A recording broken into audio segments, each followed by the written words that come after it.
Capsule vidéo module 8, cote, texte et le système annotatif, donc les échelles annotatives. OK?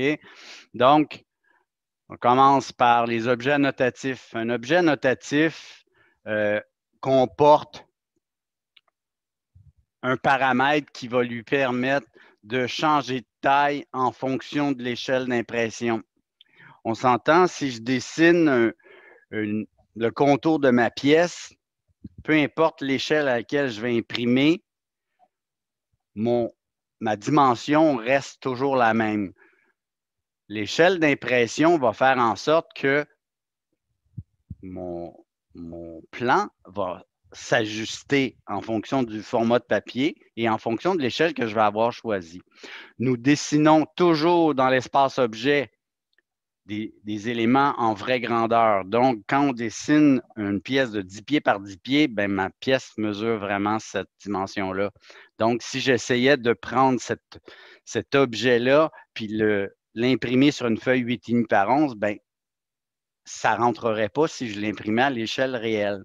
Donc, c'est pour ça que quand on imprime, à même titre que vos règles triangulaires, on regardera plus loin là, nos facteurs d'échelle, mais on s'entend que si je travaille à l'échelle d'un quart de pouce égale un pied, ben je réduis en fonction de mon échelle l'élément comme tel pour que ça rentre sur ma page. Donc, c'est le même principe dans AutoCAD, mais dites-vous que si on a des codes du texte, puis certains symboles graphiques, ben, si j'imprime à une échelle très, très grosse ou très, très petite, ben, mes symboles graphiques vont varier et nous, ce qu'on veut, c'est que notre texte et tout ce qui est annotatif reste en proportion toujours à la même grosseur. OK? Donc, ces éléments-là, on va avoir l'impression qu'ils grossissent, qu'ils rapetissent, mais en fait, c'est qu'ils s'ajustent en fonction de notre échelle d'impression. Et c'est pour ça,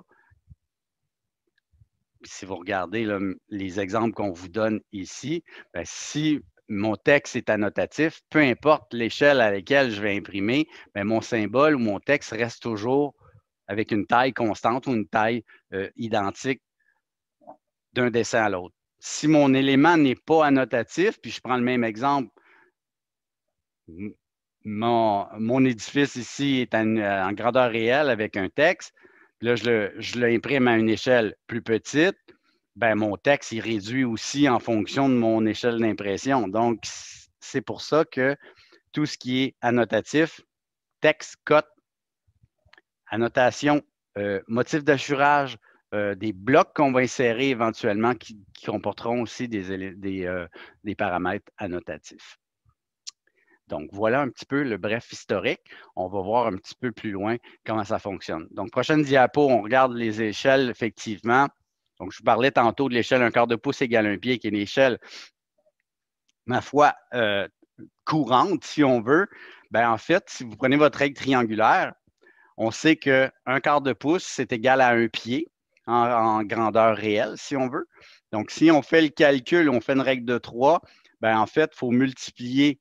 Donc, il faut obtenir 1 est égal à quelque chose. Donc, si je mets 1 sur 4, il faut que je le multiplie par 4 pour que ça me donne 1. Bien, je vais faire la même chose avec le 12. 4 fois 12, ça va me donner 48. OK? Donc, pour chacune des échelles, c'est la même chose. Donc, si je prends un demi-pouce égale un pied, ben, je dis fois 2, ben, 12 fois 2, ça me donne 24. Donc, les facteurs d'agrandissement ou de réduction sont faits. C'est une règle de 3, tout simplement. Donc, on ramène notre chiffre de gauche. Il faut qu'il devienne 1. Donc, je multiplie par 4 ici. Ici, je multiplierais par 16 sur 3. Donc, j'inverse la fraction, puis ça me donne le facteur. Donc, on vous fait un petit tableau ici pour vous indiquer. On n'aura pas à calculer ça comme tel. C'est juste pour vous mentionner que plus mon échelle est petite, plus mon facteur de réduction est grand. OK? Donc, si je travaille à un 8, bien, mon échelle, j'ai réduit 96 fois mon objet. Donc, c'est pour ça qu'il a l'air petit, pour que ça rentre sur une feuille 8,5 par 11, par exemple. Donc, principe pour les textes, même chose. Donc, si j'ai un texte que je veux au final, qui mesure 3/32e de pouce de haut, ben, si je prends mon facteur de 48 fois mon 3/32e de pouce de haut de texte, ben, ça me donne 4 pouces et demi pour ma lettre, pour mon texte à cette échelle-là. OK? Donc, l'échelle annotative va nous permettre d'éviter d'avoir à calculer tout ça. On choisit notre échelle, on vient écrire du texte, en autant que ce que j'utilise pour faire mon texte, mes cotes, etc., comporte ce paramètre-là dit annotatif. Okay? Donc, l'échelle annotative va se générer par défaut. La sélection de notre échelle d'annotation se fait dans notre barre d'état. Donc, dépendamment du fichier dans lequel vous êtes, vous regardez dans votre barre d'état, vous avez, bon, ce qu'on a vu à venir jusqu'à maintenant, donc la saisie dynamique, le mode orthogonal, l'angulaire, vous avez vos objets d'accrochage. L'onglet, donc là, vous allez avoir 3 petits symboles qui représentent finalement, si vous regardez votre règle triangulaire tout au bout, ben, c'est la représentation de la règle triangulaire qui est affichée ici. Donc, le premier nous permet d'afficher les éléments annotatifs, peu importe l'échelle. Le deuxième nous permettra de les mettre à jour si on s'est trompé d'échelle en cours de route. Puis, en fait, ce qui est indiqué à côté de la dernière règle triangulaire, ben, c'est l'échelle annotative courante, donc celle qui est active présentement. Donc, si je veux la changer, j'ai juste à cliquer sur la petite flèche et je viens choisir l'échelle à laquelle je veux travailler. Okay? Cette échelle d'annotation-là est nécessaire et elle doit être en lien avec, quand j'imprime, par exemple, doit être à la même échelle. Okay? Donc, si je place mon échelle annotative puis je mets mon texte, il faut que je m'assure que quand je vais faire mon impression, exemple en mode objet, je choisisse la même échelle pour que mon texte corresponde exactement avec le facteur d'échelle que je vais imprimer ma feuille. OK? Bien souvent, quand vous allez choisir votre échelle annotative la première fois, on va vous demander de définir une échelle annotative ou donc si vous êtes en train d'écrire un texte ou faire une cote, si l'échelle annotative est à 1, ben, c'est bien possible qu'on vous envoie comme message, hey, n'oublie pas, hein, tu as une échelle annotative qui est à 1 pour 1. Si ce n'est pas cette valeur-là que tu veux, ben, va la changer avant de commencer à écrire ou à faire des cotes. Donc, ça, c'est juste un petit message qu'on nous avise, en fait, de choisir notre échelle annotative avant de commencer à faire des cotes ou etc. Bien souvent, dans les dessins que je vous envoie, l'échelle annotative est déjà placée. Donc, dès le début, vous mettiez des cotes, vous ne posiez pas de questions. J'avais déjà placé mon échelle annotative à 1/4 de pouce égale 1 pied. Donc, c'est pour ça qu'on voyait le texte apparaître par défaut. Donc, on ira voir tantôt ce que ça implique. Au niveau des types de lignes, ben, en fait, un même principe que pour les calibrages. Ben, chaque type de ligne correspond à des éléments bien établis. Évidemment, des lignes continues, c'est des contours qui sont visibles, les dimensions qu'on va dessiner, effectivement. Ligne cachée ou cachée 2 qu'on utilise, qu'on préconise dans la plupart de nos calques qui sont déjà établis, c'est des traits interrompus. Donc, c'est des éléments qui sont soit cachés en dessous d'une surface ou au-dessus d'une surface. Des lignes d'axe, ben, les lignes d'axe, ça va être pour les lignes de colonne, des lignes de symétrie, des lignes de centre. Donc, ligne d'axe, axe 2, qu'on va utiliser. Ligne brisée ou ligne de brisure, on va les utiliser pour mettre au bout des éléments qui ont été interrompus. Puis on ne veut pas, donc un petit peu le principe des murs extérieurs qu'on a interrompus. On pourrait mettre une ligne de brisure au bout pour montrer que ça se poursuit, mais nous, on arrête là. Très fin, très moyen, très large, ben en fait, en lien avec nos calques, donc les traits fins, on pourrait même attribuer à ça un calibrage 0.09, 0.15, 0.40. Donc, c'est des éléments qu'on traite déjà dans nos calques, donc les différents types de lignes. Des lignes pour faire de l'isolation très ondulée, donc pour faire de la laine isolante, par exemple, dans nos coupes de murs, si on avait des murs isolés ou des murs acoustiques. Tous les types de lignes vont être visibles et ajustés en fonction de l'échelle annotative. Tantôt, on parlait de... Donc, si on ne voit pas nos pointillés apparaître, bien souvent, c'est parce que vous n'avez pas choisi votre échelle. Donc, en fonction de l'échelle d'impression voulue, si je me place à un quart de pouce égal à un pied, tous les types de lignes vont être ajustés en fonction de cette échelle-là. Si vous changez d'échelle en cours de route puis vous ne voyez pas vos pointillés apparaître, vous tapez la commande Regen au clavier pour voir régénérer l'écran et voir vos traits s'ajuster en fonction de l'échelle. OK? Facteur global et type de ligne. Donc, si dans un dessin, donc ça c'est à titre informatif, évidemment, vous ne retrouvez pas le type de ligne que vous voulez, vous allez dans votre tableau des propriétés au niveau des types de lignes, vous cliquez sur Autre et vous pouvez charger les types de lignes qui manqueraient dans votre dessin. Par exemple, vous voulez en avoir un particulier, vous pouvez en charger un pour un besoin très précis dans un projet ou dans un dessin. Vous pouvez en charger d'autres et vous pouvez changer de façon globale le facteur d'échelle des pointillés. Vous apercevez dans un dessin, ça on touche ça vraiment en dernier recours. Si vous apercevez qu'à une certaine échelle, les pointillés ne sont pas très visibles, on peut réajuster.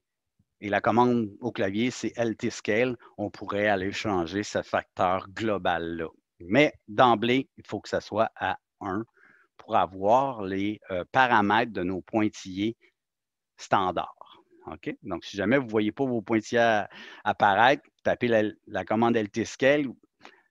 Il faut que ça soit à 1. Ça, c'est le critère de base.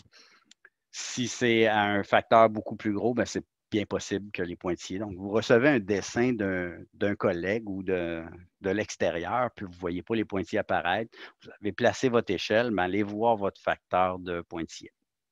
Donc, ça, c'est vraiment à titre informatif. On ne change pas ça pour le fun. On le fait vraiment dans des cas particuliers. On sait que ça existe. On peut aller changer si on a un problème. Encore une fois, à titre informatif, on a une variable qui nous permet de voir les pointillés sur le papier. Donc, PS LT Scale. Il faut que cette valeur-là soit à 1 pour que, encore une fois, les pointillés soient visibles. Et ça, quand on fera nos mises en page, on verra les besoins de la cause.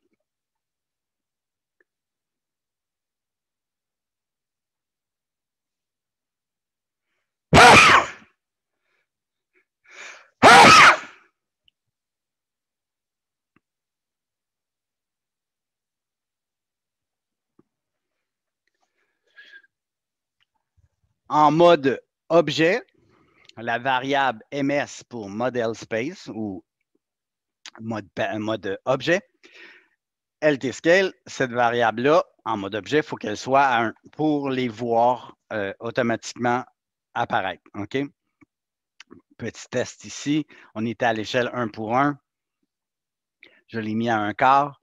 Mon pointillé devrait apparaître de cette façon-là. Et c'est cette variable-là qui nous permet de les voir en mode objet. Donc, dans les gabarits, dans les dessins qu'on vous envoie, ces variables-là sont déjà toutes placées. Si jamais ça arrive, vous ne le voyez pas, vous savez que vous pouvez revenir à votre PowerPoint, votre module 8. Ah, j'ai vu ça quelque part, je peux aller changer mes pointillés si je ne les vois pas apparaître. OK? Évidemment, faites votre petite tournée, faites vos vérifications avant de changer quoi que ce soit. Hein, si vous choisissez un calque, puis les pointillés, c'est supposé d'apparaître en pointillés, s'ils n'apparaissent pas, on change notre échelle, on tape Regen, on voit si ça a fait le changement voulu. Si ce n'est pas le cas, on va aller voir nos différentes variables. C'est possible dans certains dessins que vous allez les recevoir d'un collègue, d'un prof, peu importe.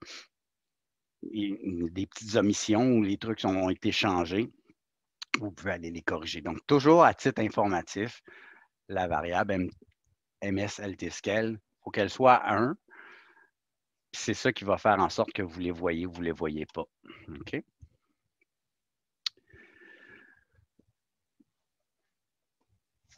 Donc, dans la capsule 9, calque pour le texte. Donc, si j'ai à écrire du texte dans mes dessins, bon, si j'ai à inscrire le nom d'une pièce ou insérer un bloc qui s'appelle numéro de pièce, ben le calque 1, numéro de pièce, a été fait pour ça. OK? Donc, j'ai à insérer un numéro de pièce, ben c'est ce calque-là que je vais utiliser. Si j'ai du texte à faire sur mon mode papier ou sur mes présentations, j'ai le calque qui s'appelle présentation texte, PRES texte. On voit au bout le descriptif, texte sur espace présentation ou sur espace papier. Annotation concerne en fait le texte pour le plan de l'existant. Donc, si j'ai des annotations à faire à mon plan de l'existant, donc je peux avoir certaines annotations à faire, bien, je vais utiliser ce calque-là pour écrire directement sur mon plan de l'existant. En fonction des besoins d'un projet, on peut créer des nouveaux calques, évidemment. Donc, on a vu ça dans les modules précédents. Donc, on peut créer des calques si jamais on a besoin d'en faire d'autres selon les besoins du projet. Évidemment, les gabarits sont évolutifs. Pour la session d'hiver, vous allez avoir un gabarit beaucoup plus exhaustif qui comporte tous les calques qu'on va utiliser dans les projets. OK? Donc, voilà pour ça. Paramètres du texte. Donc, je choisis premièrement sur quel calque je vais utiliser. Comme c'est le même principe que si je fais des lignes dans mon dessin, je vais choisir mon calque en premier. Donc, exemple, annotation. Dans l'onglet Annoter, je vais aller chercher le style pour écrire. Donc, vous avez deux styles principaux. Design intérieur, note, c'est du texte à 3/32e de pouce de haut pour faire des notes, donc des éléments descriptifs. Je veux écrire un titre dans une légende ou un titre à certaines rubriques. Ben, design intérieur titre, le texte va être à 3/16e de pouce de haut, donc 2 fois plus gros. C'est pour écrire vraiment les titres à ce moment-là. Donc, vous avez deux styles principaux qu'on va utiliser pour écrire.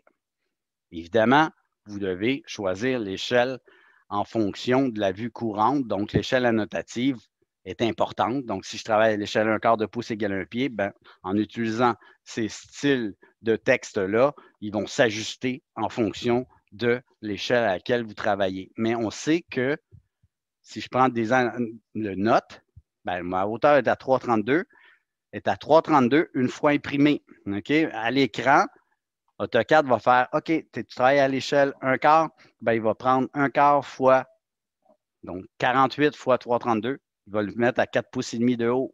Donc, c'est AutoCAD qui va gérer la hauteur du texte en fonction des critères que vous allez lui spécifier. Donc, c'est à vous de choisir l'échelle prime abord, puis après ça, choisir votre calque, choisir votre style de texte correspondant.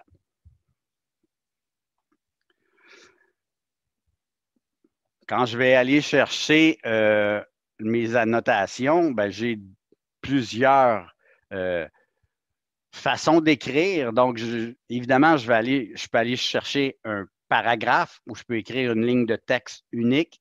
Donc, je peux en tout temps, dans mon option texte, si je clique sur la petite flèche, vous allez avoir deux options, texte, ligne unique, donc juste faire une ligne ou faire un paragraphe. Okay? Donc, c'est à nous de choisir qu'est-ce qu'on veut faire. Si j'utilise multiligne, ben, je vais faire un rectangle pour définir mon paragraphe, puis je vais pouvoir commencer à écrire à l'intérieur sans problème. Okay?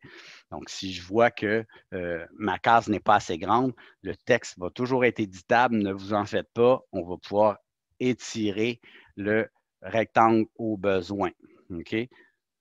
Puis en tout temps, je peux, si j'ai fait j'ai fait fermer l'éditeur de texte. Je peux recliquer directement sur mon texte et faire les différentes options que j'ai de besoin au besoin. Je peux ajouter, par exemple, un masque en arrière de mon texte pour superposer mon texte à certains éléments. Bien, par exemple, du hachurage, je pourrais faire un masquage en arrière-plan de mon texte. Donc, ce qu'il va faire, c'est qu'il va découper, il va faire une zone opaque. Donc, il va vraiment couper, si vous voulez, les lignes que vous allez superposer avec votre texte. Donc, de cette façon-là, il va masquer et éviter qu'il y ait des lignes qui passent à travers notre texte. OK? Évidemment, si j'ai mis mon texte à l'avance et je fais mes hachurages, il va faire le contour des éléments aussi. OK? Donc, deux façons de faire, on verra à l'usage. La nomenclature des cotes va comme suit. Au-dessus de la ligne horizontale, nous avons la valeur de la cote qui sera soit cotée en pieds-pouces pour toutes les dimensions d'un plan donné. Si on a des cotations à faire pour du mobilier éventuellement, nous aurons des cotes en pouces pour faire des plans pour envoyer à notre ébéniste, par exemple. La ligne horizontale, c'est la ligne de cote proprement dit. Représentation graphique de nos cotes, nous, on utilise des barres obliques pour bien identifier le croisement entre ma ligne d'attache et ma ligne de cote. Nos conventions graphiques sont avec des lignes, des traits obliques. Okay? Si vous rencontrez, vous voyez des plans qui proviennent des ingénieurs en électricité, en structure, etc., eux préconisent les flèches ou des points versus les barres obliques pour tout ce qui touche l'architecture et le design. La ligne verticale, c'est la ligne d'attache et nous avons un espace qui est préétabli quand on vient coter. La cote va être distancée un petit peu, donc il va y avoir un espace entre l'objet et la ligne d'attache pour pas que la ligne touche mon objet proprement dit. Les calques préconisés, donc pour l'instant, nous avons deux calques pour les dimensions, un dim pour les cotes générales, longueur, profondeur de l'édifice, puis EDIM pour les cotes de l'espace existant.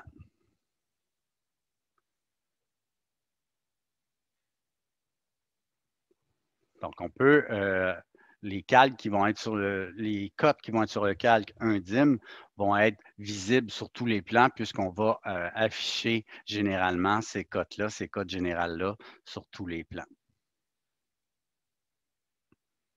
Dans les paramètres de cotation, ben, comme j'ai mentionné tantôt, on va avoir deux styles de cotation. Design intérieur impérial archi pour tout ce qui est architecture, donc cloison et autres. Puis design intérieur impérial mobilier pour tout ce qui touche les dessins pour le mobilier. Quand je viens pour coter, évidemment, je vais activer mon calque. Je vais vérifier que mon échelle annotative correspond à mon échelle d'impression. Donc, ces deux critères-là doivent être toujours être spécifiés simultanément. Et je suis prêt à faire mes cotations. Dans le menu déroulant, nous avons les options pour cotation linéaire, donc les cotes côte à côte sur une base horizontale ou verticale, donc cotation linéaire. On va cliquer premier point, deuxième point. On en a déjà fait. On a fait l'expérimentation dans le cours 3-4 pour faire des cotations. Donc ça, vous savez déjà comment positionner, en fait, créer des cotations. OK? Pour aider le positionnement de la ligne de cote, donc à quelle distance on va les faire, on peut se faire des lignes guides. Donc, par exemple, le positionnement pour l'échelle 1/4 de pouce égale 1 pied. La première cote sera faite à 18 pouces du plan proprement dit, puis les autres seront placés à 12 pouces de façon répétitive si j'ai plusieurs étages ou plusieurs niveaux de cotation. Okay? Donc, la première ligne de cote sera à 18 pouces du dessin, puis les autres 12 pouces plus loin. Donc, ça, c'est pour l'échelle. Un quart de pouce égale un pied. Évidemment, cette valeur-là va être ajustée en fonction de l'échelle à laquelle on va faire nos plans. On peut éditer les cotes. Donc, si j'ai à mentionner que le texte à l'intérieur, je veux entrer une certaine valeur ou mettre du texte à l'intérieur, je peux éditer les cotes. Deux façons de faire. Je peux sélectionner ma cote, bouton droit de souris, propriété, et je peux aller remplacer le texte. Ou l'autre méthode, je double-clique dans la cote comme telle et je viens remplacer la valeur du texte proprement dit. OK? Donc, je peux ajouter du texte. Donc, si je veux faire une cote type, je peux écrire du texte en dessous ou je peux remplacer la valeur carrément pour inscrire égal dans certains cas particuliers. Donc, c'est ce qu'on mentionne ici. Donc, on peut modifier le texte. On peut aussi extraire le texte à l'extérieur. Donc, si je fais ajuster, donc je viens sélectionner la section ajuster, je pourrais déplacer le texte à l'extérieur de ma ligne d'attache si besoin est. Certaines applications particulières pour diviser un espace puis mentionner que les espaces sont égales, ben, je viens placer ma première ligne de cote à 18 pouces de mon objet. Je viens remplacer le texte en mentionnant que ces zones-là sont égales et je viens donner la cote totale de mon espace. Donc, je peux faire deux séries. Comme mentionné précédemment, la deuxième ligne de cote sera à 12 pouces plus loin. Donc, on peut se faire des droites, des lignes guides pour positionner nos cotes, pour nous aider à les positionner si le besoin est.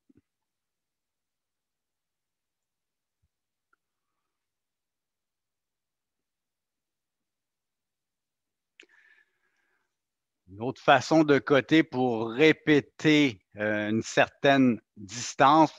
Par exemple, j'ai plusieurs portes dans mon travail, puis je veux mentionner qu'elle est à une distance type.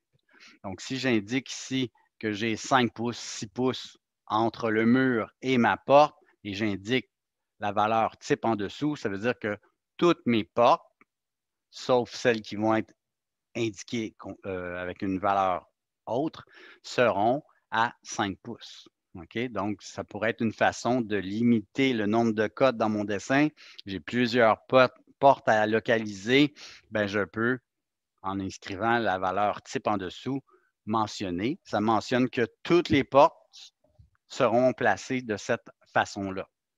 Même principe pour, tantôt j'avais des sections qui étaient égales. Là, je pourrais lui dire, j'ai des sections de 2 pieds 2, c'est type, donc les prochaines seront de 2 pieds 2. OK? Donc, ça, c'est une façon aussi de coter de façon particulière. Vous avez la dernière diapositive, vous avez fait un certain plans, vous apercevez que vous voulez imprimer à une échelle différente, bien, on peut, sans avoir à refaire nos cotes, les mettre à jour en fonction de notre échelle d'impression qui aura été modifiée. Par exemple, mon plan de départ était à l'échelle 1/4 de pouce égale 1 pied, puis je veux l'imprimer.